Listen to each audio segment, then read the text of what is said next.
The Wizards are expected to shop Kyle Kuzma on the trade market. Where's the best fit? And then we're going to do a preview for tomorrow night's game against the defending champion Boston Celtics. Come on, y'all. Rock with your boy. Next on Locked On Wizards.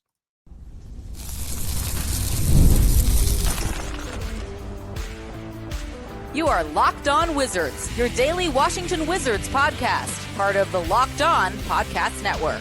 Your team every day. What's good, everybody? It's your boy, Brandon Scott again.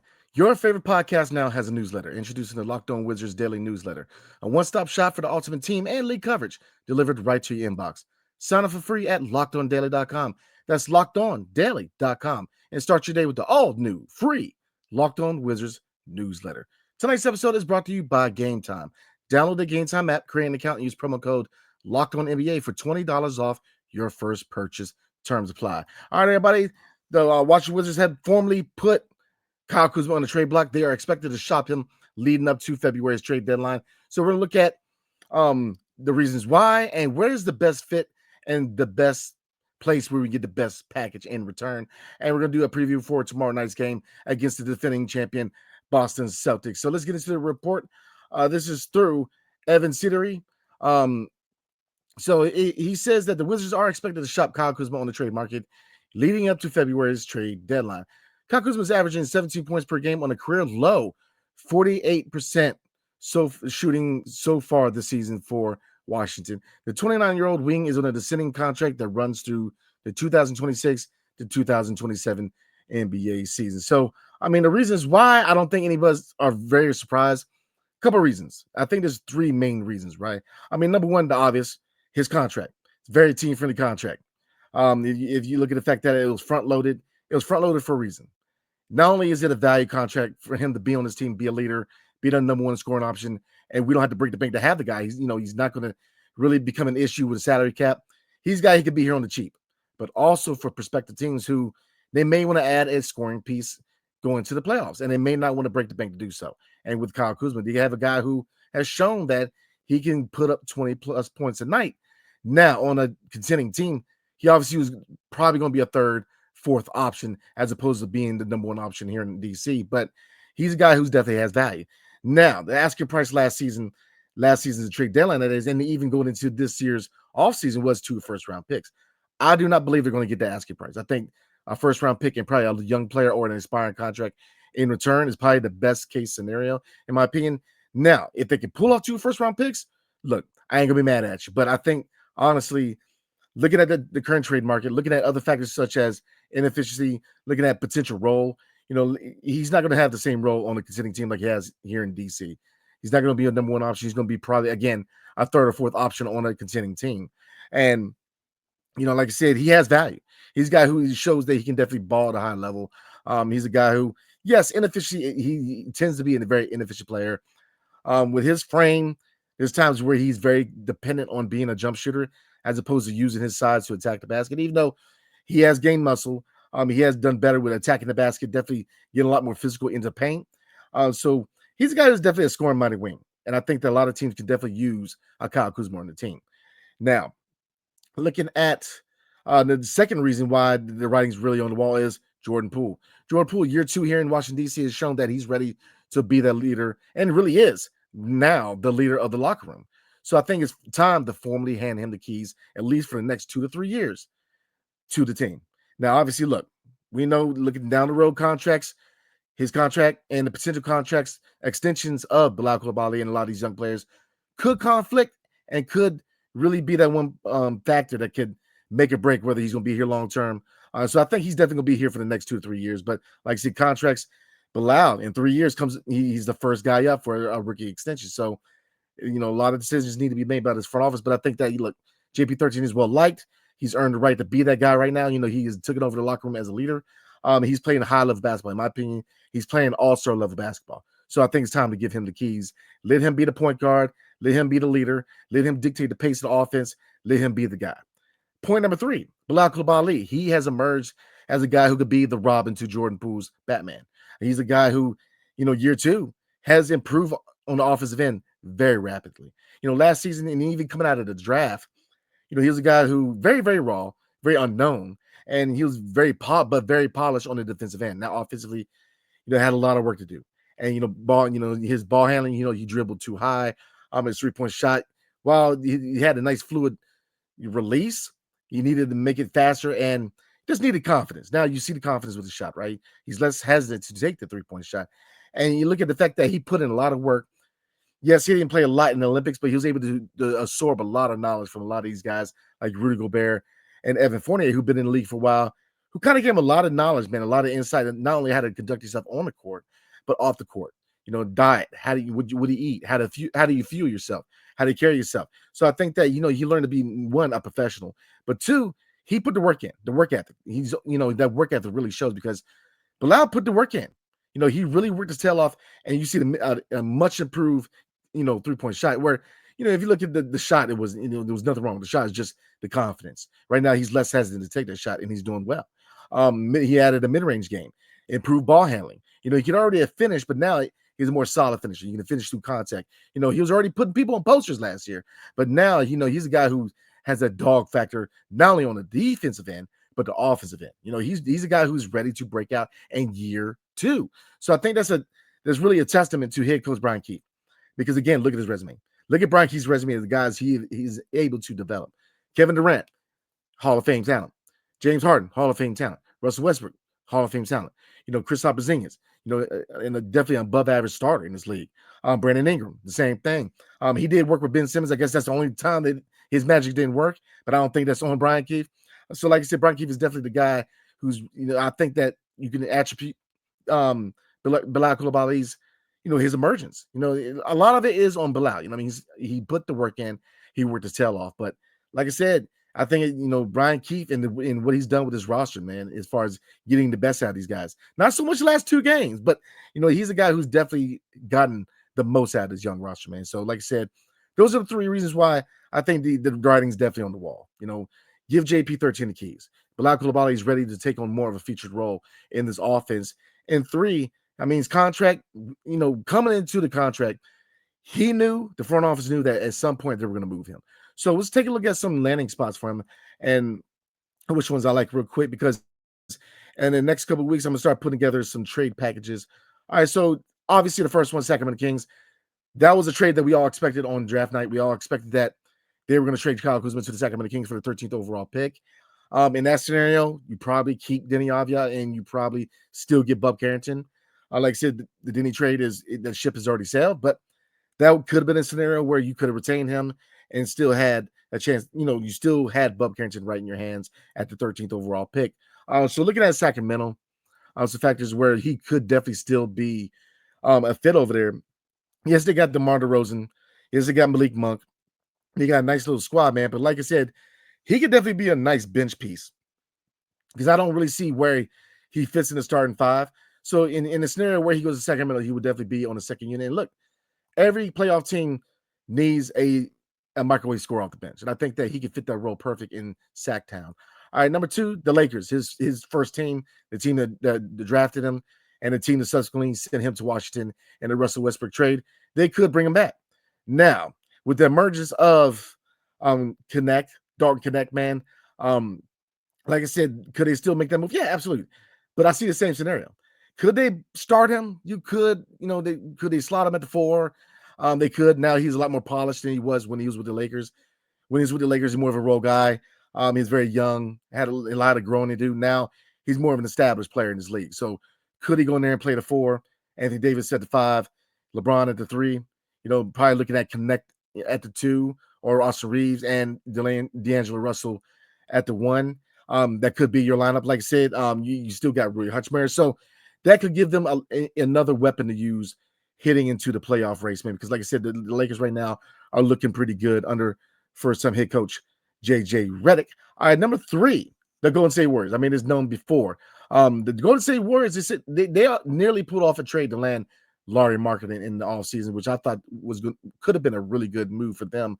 But right now, we all know that Jonathan Kuminga, his contract, he was declined. His option was declined for next year. So, they were unable to work out a long-term deal with Jonathan Kuminga. Now, the kicker with that is, and I think a lot of us know Jonathan Kuminga's game, know that he could do well here in DC. He could be a really nice young piece beside Koulibaly and Alex R. And the fact that he's a defensive-minded player who has improved a lot offensively, I think he could be a really good piece here in DC, man. But there are question marks, right? The big question marks are he wants a max contract. Is he going to get it? No. But the fact of the matter is, you still have to negotiate a long-term deal with him. And with a team that is looking to pay a lot of the young stars in the future, you may not want to handcuff yourself with a big contract right now. And that's the biggest hiccup to potentially acquiring a player like Jonathan Kuminga, is that the talent is there. The age fits, it fits the timeline, his play style, his defense, it checks all the boxes except for the box of contract. Because if you sign him to a big deal, once you get into 3 years from now when you want to pay Bilal Koulibaly, and like I said, by that point, you'll have 2 years off of Kuminga's contract. So could it work? Yeah. But it all depends on how soon does this front office want to start paying people? Because we have PTSD here in the nation's cap with long-term contracts, these super maxes, these max contracts, and they never work out here in DC. Juwan Howard didn't work out. Gil Arenas didn't work out. John Wall didn't work out. Bradley Beal didn't work out. So, do they really, the new front office trying to set a new mark for themselves, do they really want to jump into a big contract right now?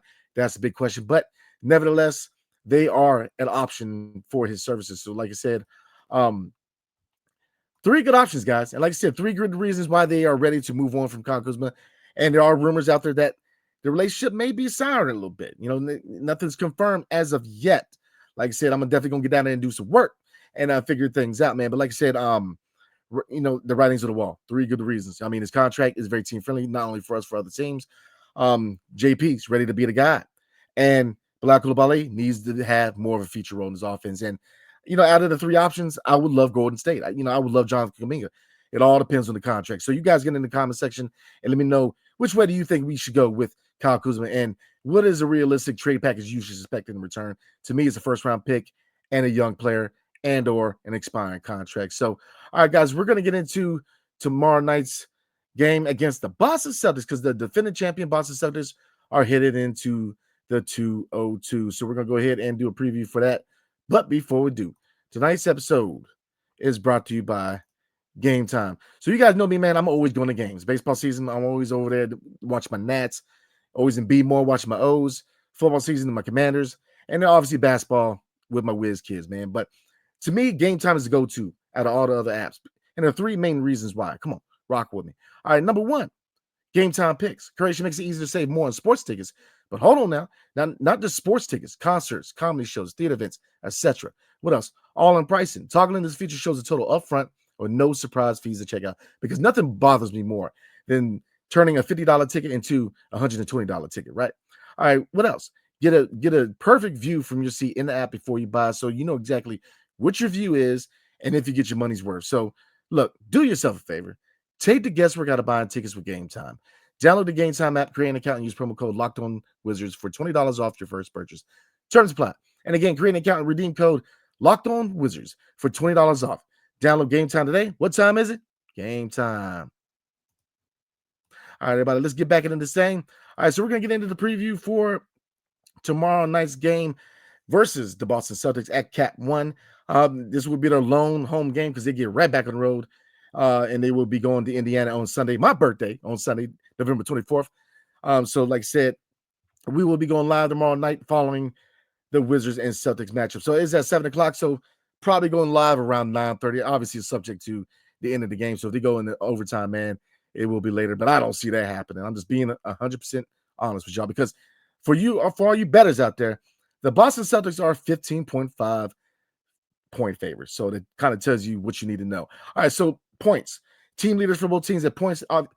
Jason Tatum is leading the Boston Celtics with averaging 29.9 points per game. Lord. And Jordan Poole is averaging 21.1 for the young Wiz kids. So both of them are both doing their thing for the respective teams. Rebounds. Again, Jason Tatum averaging and leading all 7 Boston Celtics with 8.1 rebounds per game. Jonas Valanciunas is leading the Wizards with 7.8 rebounds per game. And then looking at assists, Bob Carrington is leading the Wiz with 5 assists per game. And Jason Tatum, the Swiss Army knife for the Boston Celtics, apparently, is averaging 5.9 assists per game for the Boston Celtics.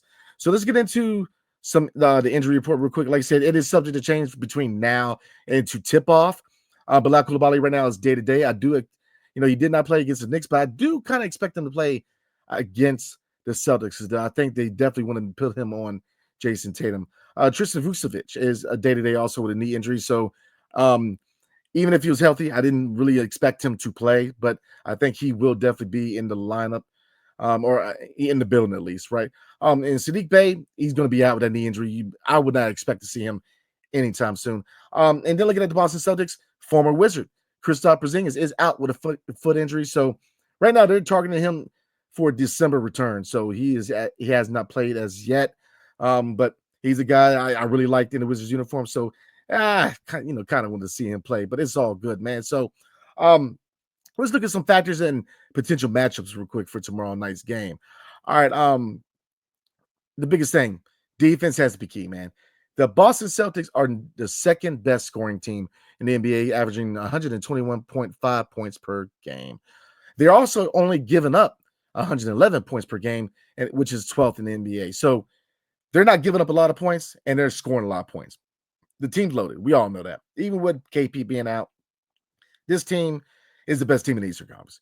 All roads lead through Boston. Yeah, there's other teams who have made headway in the Eastern Conference, looking at the Knicks, and amongst other teams. But right now, all roads go through Boston. I mean, they're just that team. They have that championship DNA. They're just they're that team in the Eastern Conference. Some other factors to look at, right? Blocks per game. They're actually 19th. We are 6th. So, I think that you're probably going to expect. And if we know this stat, they know this stat. So shut down the paint. Definitely force them to shoot the ball on the perimeter. And that's not to say they can't cook us on the perimeter, because we all know we get cooked like a Thanksgiving turkey on the perimeter. So, yes, we want to shut down the paint, and we're going to get to the perimeter in a minute. But, to kind of push them to the perimeter, kind of turn their offense into a more of a one-sided offense. We definitely want to shut down the paint, get active and rebounding, because looking at the rebounding numbers, they're actually, they're 20th, we're 25th, so we're not too far apart. So again, it's very pivotal that we shut down the paint and win the battle of the rebounds. Another thing, look at turnovers. They do not turn over the ball a lot. They're only averaging 11.7 turnovers per game, as opposed to our 14.8, which makes us the 19th, and they are the 4th. So they play good team basketball, fluid ball movement. So we've got to get nasty on defense, close out and shooters, really get in people's face, be smart. Definitely, team communication on defense. Switching off with defenders, we got to communicate. Especially in mismatches, man. We've got to communicate. So those are the 3 factors I'm looking at. So the matchup to me, if Bilal plays, obviously I want Bilal to be on Jason Tatum. I think Bilal's definitely that guy, man, where you put him on the best player of every team. So, but the question for tonight is, and the question I really want you guys to answer in the comment section is, if Bilal doesn't play, who's the next man up? Do you want to see on Jason Tatum? That is the question, man, because you want to see Kuz on him? We'll see.